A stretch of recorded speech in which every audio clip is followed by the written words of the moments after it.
Exciting stuff today, guys. We're finally going to tackle the dreaded silent return springs that you might have heard so much about. They're not as bad as folks make them out to be. It is a highly involved procedure, though, and it's going to involve taking the carriage off and getting down into the escapement and getting to your silent return spring. So if you'd like to stick around and learn how to do all that, we will do that for you right now. But I'd like to set you down and get you guys a shot of the silent return spring in action, so maybe you could see what's going on. Okay, right here where the camera light is pointed at, there's two dots. See these two copper dots right here where my fingertip is pointing?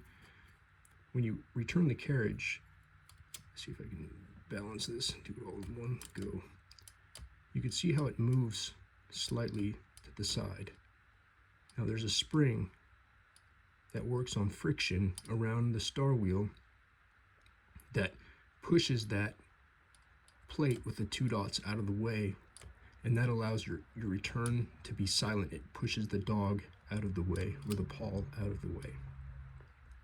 Now what happens over time, what you're looking at in the camera shot there, is this is your escapement gear, your main star wheel, and it's screwed into the housing like something like this, and then that metal finger thing with the two dots that we saw sticks up right in this little window area. And a couple of things happen with this silent return spring. Either it gets knocked off of its position, where when it rotates, it can no longer move the gate this direction, so the spring somehow got knocked to the other side of the gate, and now it won't trigger it. So that's an easy fix. You can just pop the spring back onto the other side of the gate that we were looking at back here, and that can be done through the back here. If you would like to risk messing with the spring, you can dig around in there and you'll see the spring. If the spring ends up on this right side over here, you can flip the part over to the left side, and that will give you your silent return action back. A lot of times though, what happens is these star wheel friction, or the silent return spring on the star wheel, it's friction based, and it's wrapped around like so. There's a groove inside this star wheel, and then this spring fits inside of that ring groove, and as you turn it, it relies on the friction between this two, just the spring pressure holding it on there to keep that, gives that enough tension to push that part out of the way. Now over time, these can loosen up just out of use, and it loses some of its spring tension. And what you want to do is take all of this, you don't have to pull the escapement gear out. This is just so we can see how it works and what's going on with it. You can pull this spring out, and when you have this spring, you can squeeze it like so and close this gap. It doesn't have to be too close. If you get it too tight, you'll feel it in the carriage movement back and forth. You'll have a stiff, tight carriage. But if you're just trying to work on getting your silent return spring going again, you can add some tension to this by closing this circumference, squeezing it a little bit like so, and then putting it back on the star wheel inside the machine and giving it a test. Now this machine was having intermittent issues with its silent return, and it took a little bit of cleaner, and then I just sprayed some of this penetrating lubricant on it to help smooth out the movements on it. But a lot of times, if you're dealing with a loose spring that is relying on friction to keep it in enough tension that it does its job, adding some sort of liquid lubricant or penetrating fluid can make it worse. So if you're getting worse conditions using the fluid, it's because the friction is just, it's not there anymore. So what we're going to do is we're going to take apart this typewriter and we will show you how to get to it. Okay, margins to the side. We will start by pulling the drawband, and the drawband on this side, come over here, flip it up, and we will take off the drawband like so, and we're going to hold on to it the whole time. We're holding onto the drawband, still holding on to it while we flip the machine over, and then we'll cycle the carriage all the way. Oops, the carriage lock turned on. We'll get that back over, and then inside here there's a little retaining spot for your clip to rest, like so. Yeah, you put the clip on that little hook, and that will keep your spring tension.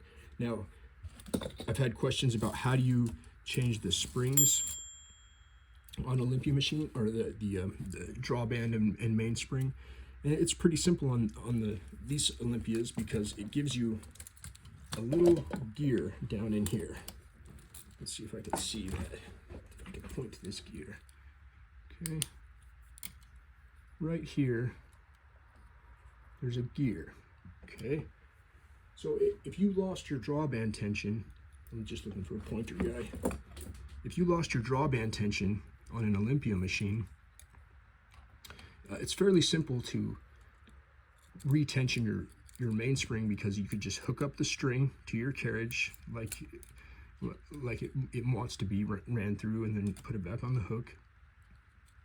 And you don't have to manually wind the mainspring by hand. You can take a screwdriver and you can go into these little grooves here, and you can do this. See what I'm doing here? Click. I'm just winding up the drawband one click at a time. Most machines that don't have this kind of system right here with this gear-driven winding mechanism, you have to manually rotate the spring a number of times, and then you hold it there while you mess with the string and hook it up, and you risk losing it all over again, and it's a pain in the butt. But with the Olympias, you don't have to do that. You can put a totally slack, loose string on there, and you can slowly wind it up click by click using your screwdriver into this slot, and just slowly add tension until it gets to the point that that the machine is working. And then on this side, if you put too much tension in it, I'll pick you up off the desk here. I got you on the stand today so you don't get seasick. There's a release lever right here that releases those clicks. So every time you flip this lever back and forth, you can see the mainspring click, click. It's losing each one of those clicks I just added. Now, if you do put too much tension into your mainspring, that can affect your type feel as well. Okay, if there's a lot of extra pressure pulling on this carriage that's unneeded, with your mainspring is putting too much pull on that carriage, that's putting a lot of added pressure onto your escapement down here, and you'll feel that through the key system and how it works. So getting your drawband tension, it's kind of a feel thing. You don't want it to be so loose that you're not going to get to the end of the page, and you don't want it to be so tight that it's hard to carriage advance and it's affecting the way that the typewriter feels. And you could play with it because it's very simple. You can just add a couple of clicks as you see fit, and if you type and you don't like it, you can go ahead and flip around up here to the release mechanism, and see how it's losing clicks right there. Click, click, click, and then no, that didn't like that, so I'm going to go ahead and put those clicks back in it. And it's as simple as that. That's how you can do a mainspring drawband on an Olympia machine. My cat was scratching at the door. Sorry, guys. Let me let the cat out really quick. Take a break. Kitty, come on. Ugh.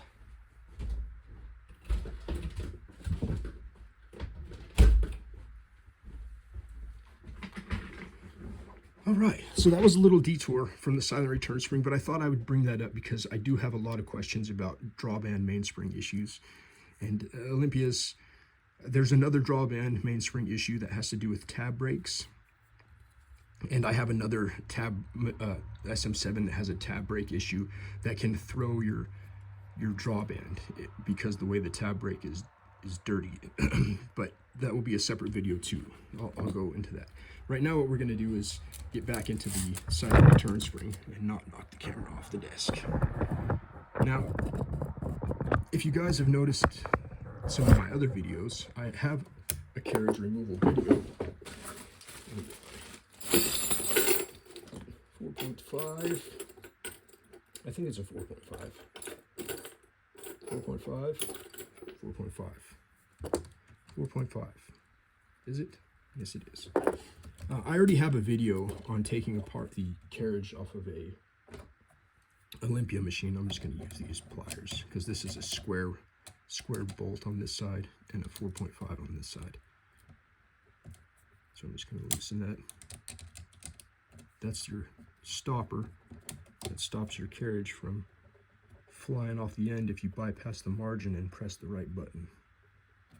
That's your emergency. This is the emergency brake, emergency stop, square. What was I saying? Oh yeah, I already have a video taking the carriage off, putting the carriage back on. Super simple on Olympia machines. I wish more typewriter companies did it like this. Like I said, guys, the Olympia, the SM3, 4, 5, 7s, 2, 1s, these are some of the most friendly machines to work on as a home mechanic. That's it. That's the one screw you need to pull off the whole entire carriage. Now you would get you back into frame. Zoom, back you up here. Okay. All the way to the bell. Hit your margin release. Keep going. Then there's this little wheel right here. Can you see it? I'm pointing to it. This little wheel right there that I'm pushing down. That's what actually triggers your escapement release. You can see it pushes down right there, and that's what happens when you move your carriage. It pushes that little wheel. Anyway, if you push that down all the way and keep going, you go ahead and pull your whole entire carriage out, and you have your bearing sets. So set that to the side, and now we have access to our mainspring, or I mean our silent return spring. Okay. We can come in here and take a look. Where are we at? Here's our escapement wheel, like so. And then you can see our ring, the silent return spring, like we were saying, goes around the thing like so. And what you would end up doing, it's going to be difficult to do with one hand. I don't think I'm going to be able to do it, guys. I might have to just show you where it is and how it is, because I don't have a head-mounted camera system. But your silent return spring would be right there.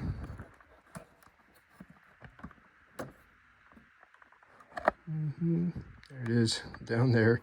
You can barely see it. Let's see if I can zoom in here. Zoop. Zoop. There we go. That's a better zoom. No, it's hard to see where the wheel is. There it is. Okay. So you can see it just dipping it out underneath there. And as it returns, it moves by friction on this ring. And it goes ahead and it pushes that hollet to the side that we were looking at before. Down in there. Like so. So if you're having silent return spring where your carriage is making a zipper sound that you don't like, it's because that is not doing what it's supposed to do like that. Okay, now to get the spring in there, it's a matter of just, if this was off, I gotta zoom out or else my hand movements are gonna be exaggerated. And I know you guys are probably seasick from the way I film. I'm trying to get better. But what you would do is you could start on this side if you'd like, and you just kind of wedge it through and around the ring in this escapement gear. And then if you have to, you can move this around and flip it like this to this side when you finally get it ringed on there.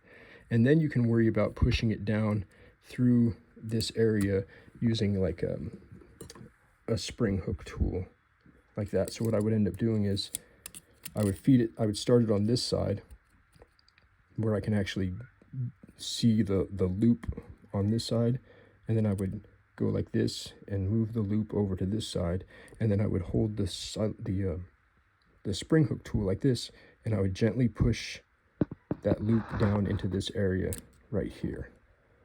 And once it gets down in this area, it'll kind of wedge past this crossbar right here that's underneath this string. And once you give it enough push, it'll fall down into there, and then it will settle down into its spot like so. So easier said than done. It's one of those things that the first few times you do it, it's going to be a struggle because your hands aren't used to messing with this kind of little spring clip guy. But after you've done it 100 times, it's super simple. It's just like pulling the carriage off. But that's it, guys. I just wanted to give you a brief rundown on the silent return spring on a Olympia SM series machine, because I don't think there's any videos on it. It's a huge problem. A lot of other machines have it too, the Hermes machines, any of your European machines that have silent return springs. It basically runs off of the same principle, and the same fix can be applied. You can squeeze some of the tension back into the spring that goes around there. Even the Japanese machines run a silent return spring system like that. American machines, nope, sorry. It's all noise. It's all noisy with the American machines. But if you're lucky to get a European machine with a silent return spring, that's how they work. And even the torpedoes has the same system, but the spring is extra long and windy, and it gives you a little hook place you can grab to. So I hope this helps you guys out. And if you need help with your silent return springs on different machines, you can go ahead and ask me, and I can try to get photos or videos of those. But now you guys have the basics under your belt, and you understand what is happening and taking place and what needs to be done to fix it. And then putting the carriage back on is the opposite of removal. I have another video on that, but I'll go ahead and put the carriage back in it right now. Might as well just make it a full 20-minute video. So if the carriage is facing you, where did I put those bearings? If I can't find it, I put it beside the carriage here. Okay, so just like in the other video I have set up, the carriage rails stick out right here, and inside each one of these carriage rails there's dots or little notches or bumps, and that's for these star wheels to drive on. And what you'll end up doing is putting one on this side at the start of these dots. You can see this star wheel is starting to rotate as I move it. So you'll put that at the very end position, and then you'll put the other one on this end position, and you're going to hold these with your fingers like so, bridged across, holding each one of the bearings in line so these ends are sticking out. I don't know if I'm going to be able to get the carriage in here. I might be able to without knocking the camera over. And then what you're going to do is you're going to take the carriage, and the carriage has the matching end rails like so, and you would just, I'm gonna scoot this over because I'm gonna knock the camera over with the, so you would feed those in to the stars, and as soon as it gets onto those stars, you can let go like so, and then you can just push the carriage into position, and it's in place. Voila. And there's no drawband tension because we still have the drawband unattached, but you can test to see if it works by putting a little force on one side and running the space bar a few times.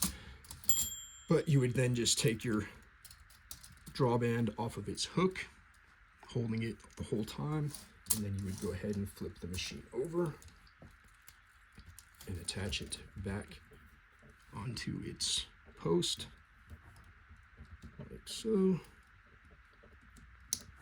Click, and now it is back in business. We are ready to too tight. If I can hit the right keys. Yeah, there we go. Very good. Silent return, and it's typing again. So guys, 20-minute video on silent return springs, how to take the carriage off and check your silent return spring. I hope it's useful. We're almost done with the series. That was like the last major hurdle. I'm gonna go over, once I get, actually we could probably do the alignment with the body off, because that's the easiest way. I really dislike how Olympia made their alignment screw system. You can't get to it with the body on. You have to take the body off to do the alignment, and it's kind of annoying, because if you have an issue where you have to reset the alignment, you have to go ahead and take the whole body off. You might be able to get through it from the top, but I've done like 1,000 of these machines, and I've never been able to do it correctly with the body on. So I just go ahead and pull the whole body off. That way you can access your on foot and shift motion adjustment screws. So that will be the next video. We'll do final test and tune stuff. I'll go over some pointers with the space bar, because there are some adjustments on the space bar, but we'll get into that next time, guys. Final test and tune and final little trip adjustment thing. We'll do a trip adjustment on this, because this trip adjustment is off on this machine. So we'll do a trip adjustment point, alignment, and space bar positioning, because that gets knocked off every once in a while too. All right, guys, thanks for joining me on this ride, and we will see you in the next one. Talk to you later.